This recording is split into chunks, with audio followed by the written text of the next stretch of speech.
성도 여러분, 오늘 하루도 하나님의 은혜 가운데 잘 보내셨습니까? 하나님의 은혜는 우리에게 매일 변함없이 부어집니다. 그러므로 매 순간마다 하나님의 은혜를 여러분의 가슴으로 느끼고 늘 감사하는 그런 삶이 되시기를 바랍니다.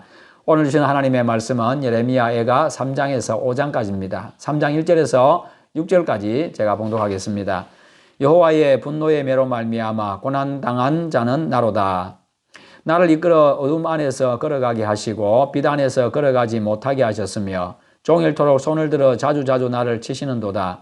나의 살과 가죽을 쇠하게 하시며 나의 뼈들을 꺾으시고 고통과 수고를 쌓아 나를 애우셨으며 나를 어둠 속에 살게 하시기를 죽은 지 오랜 자 같게 하셨도다. 아멘. 오늘 말씀 3장은 좌절 속에서의 소망, 4장은 예루살렘의 파멸, 5장은 이스라엘의 회복을 위한 탄원을 기록하고 있습니다. 이 말씀이 주는 교훈은요, 첫째로 하나님은 우리의 연약함을 잘 아신다는 겁니다. 죄는 깨끗이 떨어버려야 합니다. 죄를 두고는 하나님의 뜻을 결코 이룰 수가 없습니다.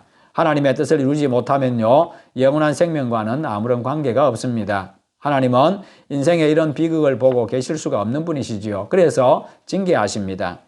3장 8절과 9절에 내가 부르짖어 도움을 구하나 내 기도를 물리치시며 다듬은 돌을 쌓아 내 길들을 막으사 내 길들을 굽게 하셨도다.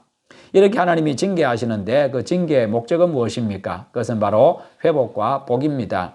3장 40절과 41절에 우리가 스스로 우리의 행위들을 조사하고 여호와께로 돌아가자. 우리의 마음과 손을 아울러 하늘에 계신 하나님께 들자.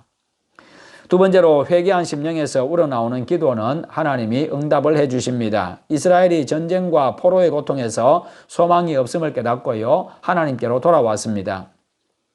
돌아온 백성의 기도를 하나님은 귀를 기울여서 들었습니다. 그래서요, 죄인에게도 소망이 있는 겁니다.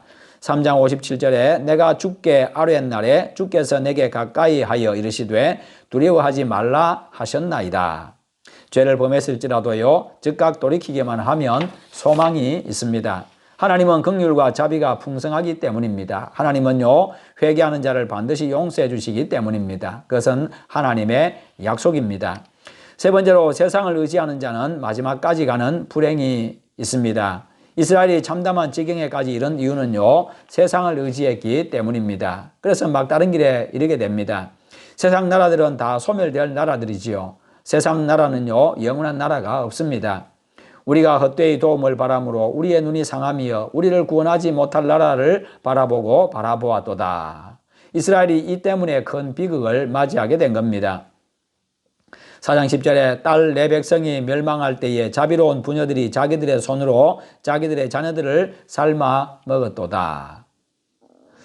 여러분, 이와 같이 우리가 여호와 하나님만을 의지할 때 소망이 생겨나게 되고 하나님의 은총 가운데 복된 삶을 살아가게 됩니다.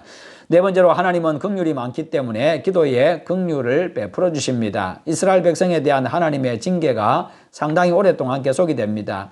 하나님의 긍휼이 없으면요, 한계에 이르게 되지요. 그러자 환난 중에 온 이스라엘이 간곡하게 하나님 앞에 기도합니다. 5장 20절과 21절에 주께서 어찌하여 우리를 영원히 잊으시오며 우리를 이같이 오래 버리시나이까? 여호와여 우리를 주께로 돌이키소서. 그리하시면 우리가 주께로 돌아가겠사오니 우리의 날들을 다시 새롭게 하사 옛적 같게 하옵소서.